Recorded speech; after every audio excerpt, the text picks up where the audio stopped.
Okay, people. Let's begin. This you that you know of, this you that you identify with, that you're experiencing, is not the real you. This is a figment of your imagination, or a figment of the consciousness of your true self. The real you, the actual you, your true self, is elsewhere, outside of this matrix. And it's participating in a virtual reality holographic simulated time loop program.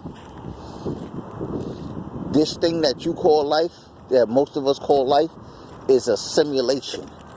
It's a program. The real you, true self, our true self, has agreed to participate in a virtual reality holographic simulated time loop program or project. Some people even call it an experiment. And this experiment, this project, program, if you want to call it that,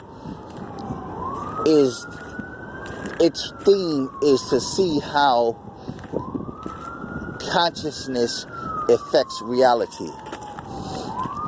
It's to see or study or learn to understand the evolution of consciousness.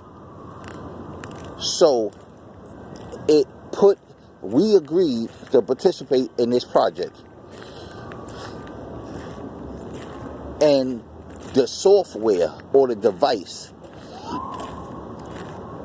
that this program is on, because all programs, and not all programs, but this particular program and most programs are run on software. I mean, run on hardware. It's run on software that's within hardware. And this software has become affected with many types of different viruses.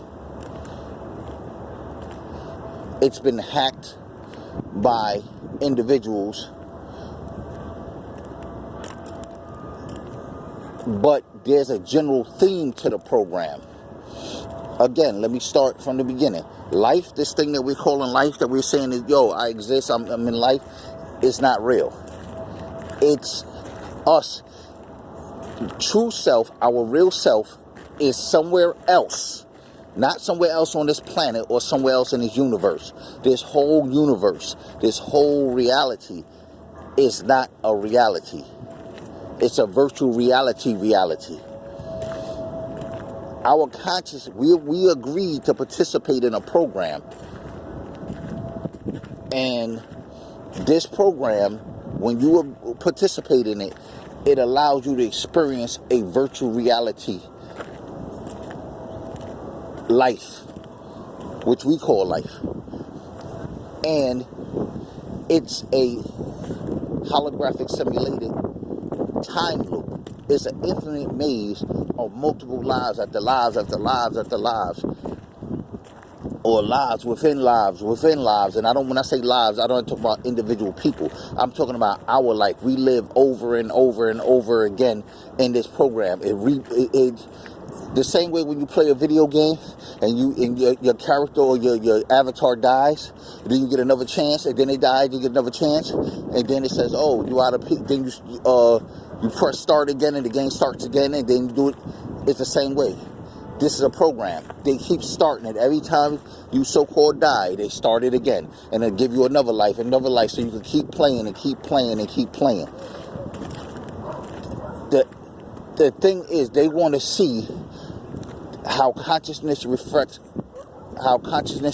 reality, and how consciousness evolves reality or the history, or what we call time. There's no such thing as time. That's an illusion. But they want to see how, basically, they want to know, through this program of true self. It's like a test. You get into this virtual reality, and they want to know, because this virtual reality is so real that it makes you forget about your true self. The real you that's somewhere gets lost. You get so into this that you think that this is all that there is, and you cling to this. You totally forget about your true self, the real you. Your consciousness, that's your true self, that's participating in this virtual reality game.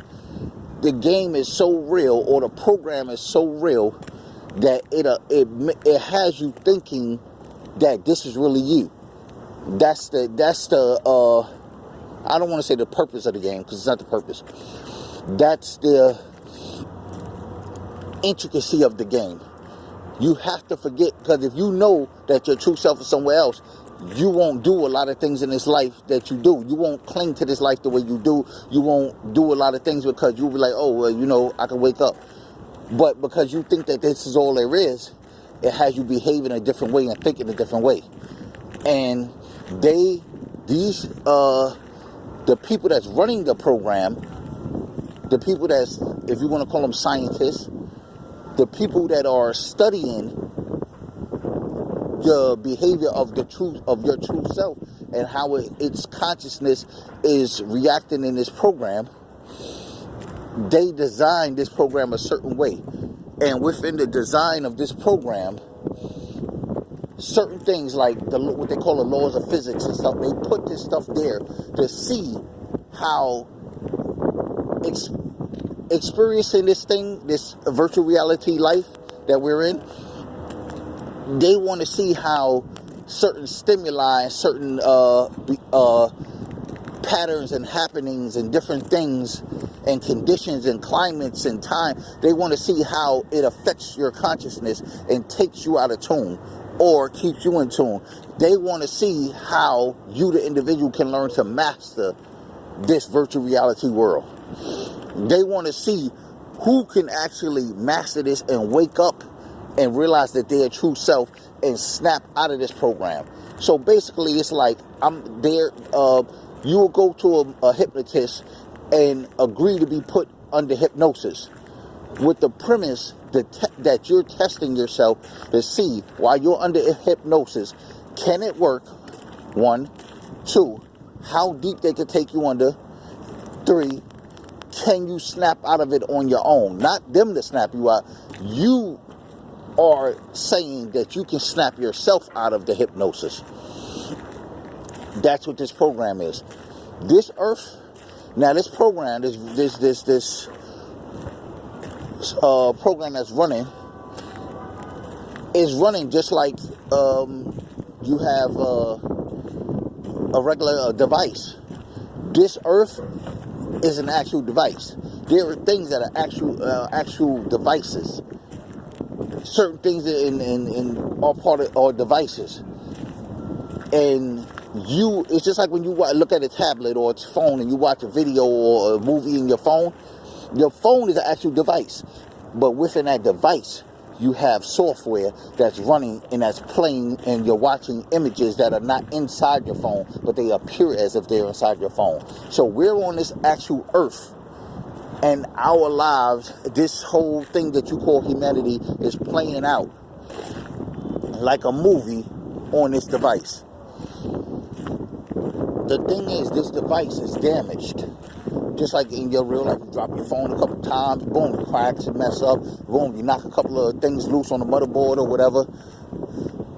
Different things, your charge port get messed up because you putting the charger in wrong, or you overcharging it, you're burning the battery out, different things of that nature, it's too hot. Different things happen. This device is damaged. This universe is our other device, and there's apps here, what you would call apps and stuff like that. Like the sun, the moon, these different things, planet Saturn, different things. These things are, some of these devices or features of these devices are damaged. So the software is not working on it the way it should be. What happens is, and I'm going to come to that as well. Let me say this real quick before I forget that thought. In this Just like when you're watching a movie or something on a tablet or phone or something, and sometime it freezes, the actual movie freezes, it glitches, and you try to get it to, or the video freezes, and you try to get it to go forward, you might tap the screen and try to move the play bar a little bit with your finger or whatever, or you try to hit the 10-second button to make it go a little ahead or whatever, and it might work. Then it freezes again, and they keep doing it. Then you try to go back, then you got to go out, then you try to do all these different things to get it to work. That's what happened with humanity. Humanity, this program, which is supposed to be the evolution of human consciousness, the evolution of basically humanity from the beginning all the way to now, all the way to the future. This program has been played out here many times. They want to see how we can evolve through our consciousness. What level can we reach via consciousness? The consciousness of the real us, the true self that's in this program, affects this program. So basically, they want to see how your consciousness can affect the evolution of humanity. When I say the evolution of humanity, I mean the consciousness of humanity. You see certain things, like for instance, once upon a time, people rode in stagecoaches. Now, people are riding in Ferraris. You see, that's evolution of consciousness. That's a way of thinking. When you think advanced, you create advance. Life becomes advanced. There was a time where you watch television and a wife and a husband would be going to bed in the TV show, and they'll have on pajamas. They'll be covered from head to toe, even their feet. And it'll be two separate beds in the room. On television, they'll show the wife get in one bed and the husband get in another bed. They wouldn't even kiss. They might just say, hey, dear, or he might kiss her on the cheek, and they get in the bed, and that's how they showed it. They wouldn't dare show anything else. Now, not only do they show them in the same bed, they'll show them naked, they'll show them having sex. That's an evolution of consciousness. That when I say evolution, I mean people think one way, and if you look at those kind of films back then and look at the type of films now, you will say to yourself, not talking about the theme of the film, I'm talking about the quality of the movie itself. When you look at the quality of the movies back then and the quality of the movies now, you will say, wow, like, it's hard to believe. You say we came a long way when it comes to cinema. Not talking about the plot. I'm talking about the quality of the actual cameras. You will say, wow, this looks like real life. And the acting looks like real life. The acting comes across like real life. It comes across like something worthy. It could, like, you look at it and you'll be like, this. When you look at it before, it looks kind of low budget, in other words. Now, it looks much better, much higher budget, so to speak, if you want to call it that. Hey, how are you? So, that's what I'm saying, the evolution of consciousness. We think a certain way, and it produces a certain thing. We start to think differently, and it produces different. When we thought like the two beds and the wife and the husband and separate, that produced a certain type of quality of film. We thought that quality of life, that not that just that scene, the quality of the camera, the quality of everything. The wife had to be covered, the husband had to be covered. You know, you could.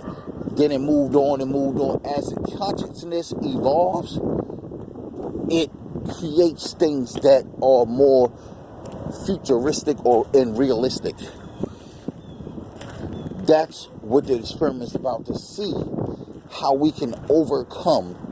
Basically, you're put in a program, simply said, this is a rough way of saying it, but I'm going to say it like this. You're put in a program, and this program is designed to see, the program is designed to stagnate your mentality and see if you can, your true self, you could imagine you, not your true self. We forget about everything I said right for this second. Imagine you walk into a place and they say, yo, here, put these goggles on, put this ear thing in, da-da-da.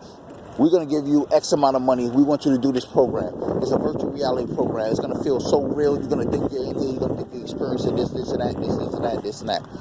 It's a test. We want to see how you behave in this program. We want to see if your mind is stronger than this program. If you can overcome this program. We want to see if you can get out of this program. And the way to get out is to figure this program out. You have to figure the details out. and you have to move and do things a specific way.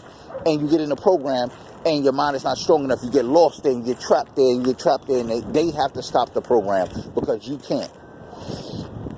Then other people almost get out, but don't get out. Then other people, their mind is strong enough. They figure the program out. Boom. It's kind of like dreaming. You got people that are what they call lucid dreamers. You got people that dream, and it just happens. And they wake up, they don't remember it, but they know they dreamt. Then they have other people, we call it remembrances. You have other people that have all these dreams, and they remember the dreams, and they was like, yo, this happened to me. Oh, my God. It was like this, and that. Then you have other people that's in a lucid dream that they can have these remembrances or dreams, and in these dreams they can control what happens. They can affect what happens. Then you have other people still, which is a form of so-called lucid dreamer, that not only can they affect what happens in the dream, they can stop the dream, wake up, go do something else, lay back down, and make that same dream happen again and continue it. I've done it many times. I've been like, I've really enjoyed that right here. I've been like, yo, tonight when I go back to rest, I'm going to continue that dream from the night before. And I've done it. Just lay down, focus on it, picture it, because you can remember it. Boom, you go back in, and it just starts happening. That's the same program we're under. It's like a dream program. They are programming things they want, like the weather. This is a program. But we feel it, and we think that it's real, and we react to it. They want to see how we react to it.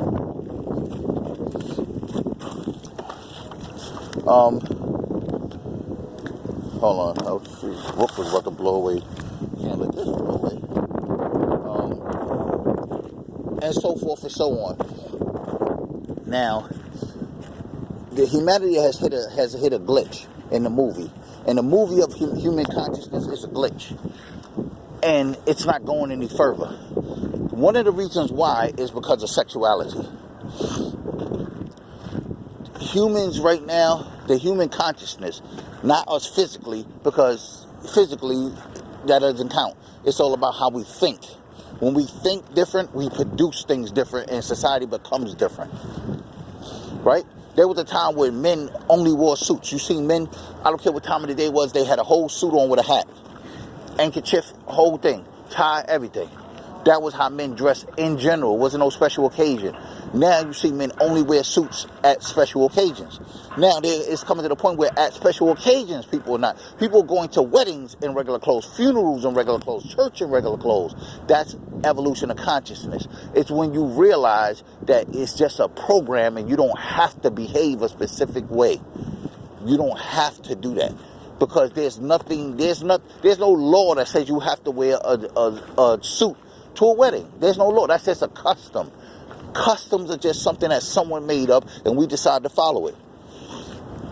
That's the evolution of human consciousness comes about when we realize we have had limitations put on us, and those limitations don't apply. There's no science to it. It's not like, because basically there's things you can manipulate this reality. You can even bend the so-called laws of physics, but before you get to that stage, you have to realize what's the difference between with so-called laws and rules. Rules are things that are man-made things. Laws are the part of the program. Now, there's a program within a program. This program we call the system. That's the hack, so to speak. Or I even call it the virus. The virus is crippling the program with a system. So we're in a program, experiencing a program, trying to overcome it. And then there's a virus that's affecting the program. And this affecting is called the system. The system is all these rules and regulations. You got to vote. You got to do this. You got to celebrate this. You got to go here. You got to do it like this. You got to go to school. You got to do. You got to work. You know, money, time. Time is on the clock now. All of this is just part of a system. It's not part of the program. This is what they call a virus affecting the program. And if you can't get around that, then you're done. So first you got to do is shed the system. Once you get out of the system, that contaminated thing that's contaminating the program itself, Because once you get out of all that, you start worrying about, oh, I got to work 8 hours a day. I know I got to eat. That's why I got to work. And, oh, I'm tired after work. And I got this. And I got my family. And, oh, they got to go to school because school got to be like this and that. Once you get out of that problem, guess what you have? A lot of so-called time. The more so-called time you have, the more you can focus on yourself. They teach you a lot of things. They got you with the television. They got you with the device. They got you with the music. Everything to distract you from thinking about yourself. Once you start thinking about yourself, you start figuring out like, yo, why is that like that? Yeah, you know, you start asking questions like, why is the sky blue? They say, oh, it's because the sun rays are reflecting off the water and the water's blue. But when you go to the beach, every single time, I've been to many beaches all around and the water looks blue. But when you scoop the water out and you take it in a jar and you look at it, the water's actually clear or cloudy at least. Even when the water looks green, it's not green. You look at it, it's not even green. That's an illusion. So you say, hold on. The water looks blue, but it's not blue. The sky looks blue, but it's not blue. One of them has got to be blue. So now, is it the sky? The water looks blue because it's being the light from the sky is projecting onto it? You say that to yourself.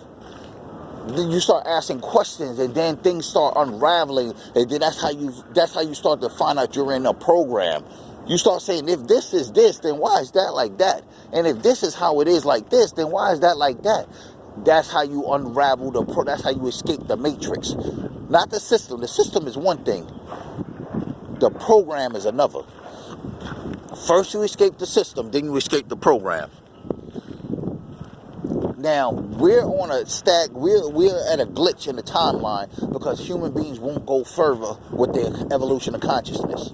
And the main thing, first of all, you have to know the basis of the program that you're in. The basis of the program, this is a sextile program. Everything is two things combined in the form of third. It's one thing reflecting itself, it's one thing that reflects itself as duality of opposite, or what we will call genders, or opposite principles, and those two things come back into harmony and produce a third thing, and all of that is really just one thing, but it's based on so-called number 3. It's really one, but it's really the number 3, and that's sextile. You look at everything up, down, in, out, left, right, night, day, hot, cold, wet, dry. Everything is about duality in this thing, which is sextile. Basically, we're in a maze of sexual consciousness. The thing is, society, the human consciousness is hung up on sex right now. A lot of people can't accept a lot of things sexually that they should be able to. We should be way ahead of a lot of things we're doing or thinking or experiencing sexually. People are still hung up on transgender and homosexuality and polygamy and, I forgot what they call that, exhibitionism and different things and nudity. Just plain old nudity. A lot of countries are past that. Like, you go to certain places, France, they walk around with the topless all day. Like, people are still, you see a mother breastfeeding in public and people get uncomfortable. Why the hell does some nipples make you uncomfortable? That's just her body. Like, we're still so childish and immature in our sexuality that, a nude beach, if you go to a beach and you get nude, everybody in the beach gets uncomfortable or everybody starts staring. That's how behind in sexuality we are. That the human body amazes people to the point where it makes them unravel. This is why we still have so many sex crimes and stuff like that, because people are so immature in their sexuality and their consciousness. Think about it. You go to the nude beaches that are nude beaches, you don't hear about nobody getting sexually assaulted. You go to nudist colonies, you don't hear about anybody getting sexually assaulted. Why? Because all of those people are evolved in their consciousness, and because they're not stagnant, because these people see the human body differently, they behave toward the human body differently. Where you have these other people over here that look at the human body as something that should be hidden and concealed. When they see it, it drives them to compulsion. So that's what's going on. We're in a virtual reality holographic simulated time loop program or project, where the goal is to allow our consciousness to escape the program, to overcome the program. You put your consciousness in a program, you figure the consciousness out, you control the program, and then you wake yourself up. The thing is, we've got trapped in here, and we forgot who we are. We're stuck here, and now the program itself is contaminated. I don't want to say contaminated, that doesn't go, is affected. And as it's affected, we now are personally stuck. So imagine, think of your consciousness being stuck in a program glitches, your consciousness is attached to this program because you don't know who you are. So your consciousness is in this program. So when the program freezes, you freeze and you're stuck here. Now what happens, think about an actual device. You have this device. It's freezing. It's not playing your videos, your movies, whatever it is. So you take it to, somewhere to get it serviced.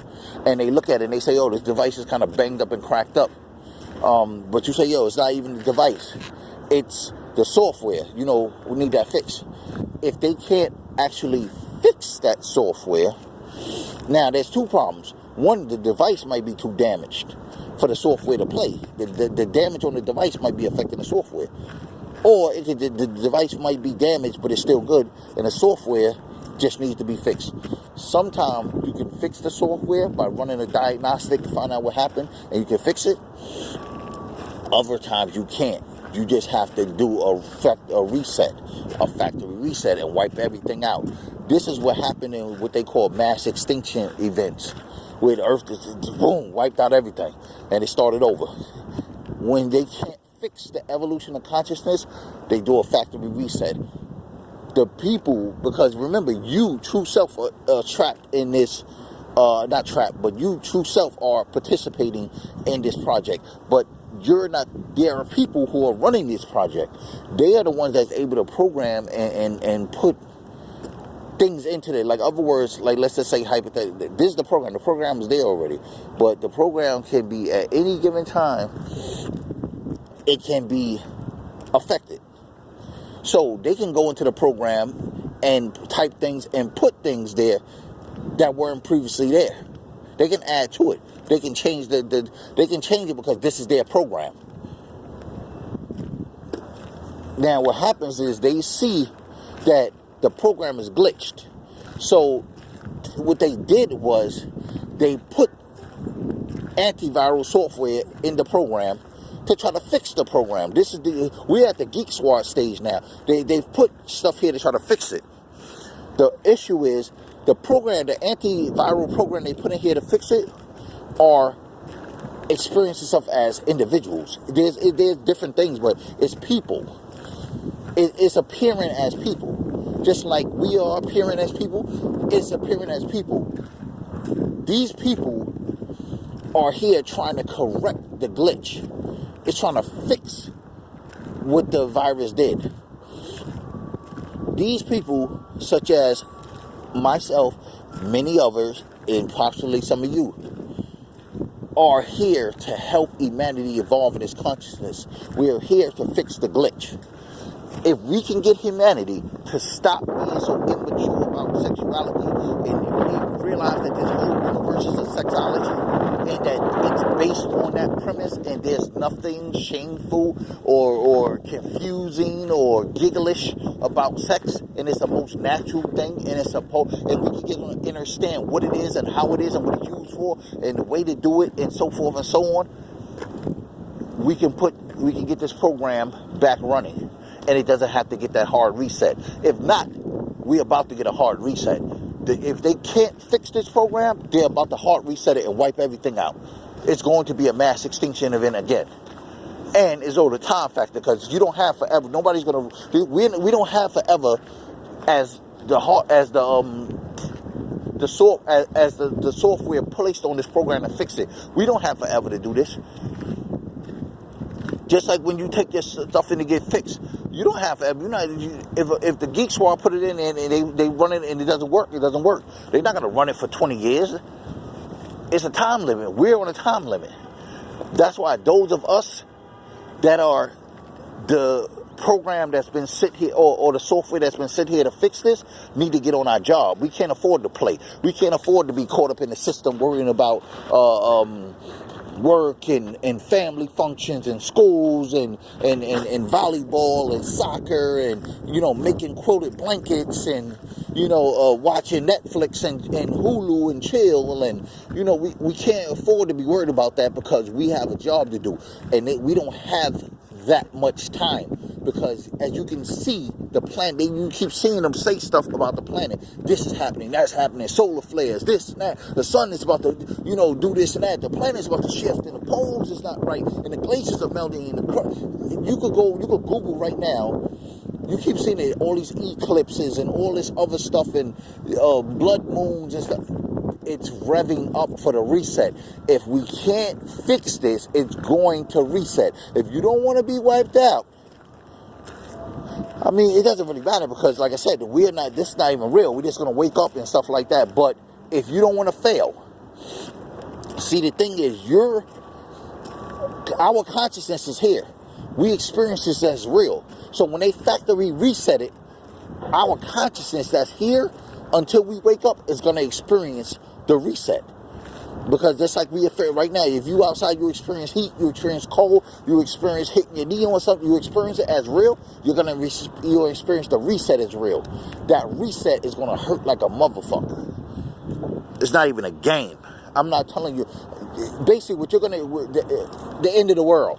You're going to experience everything falling apart. It's too hot, it's too cold, there's no food. You know, you're going to experience every little detail. All the pain and the suffering that goes with the reset, you're going to experience that until you wake up. If you don't want to personally experience that, I would say get on your job and fix this situation. All it takes is a small group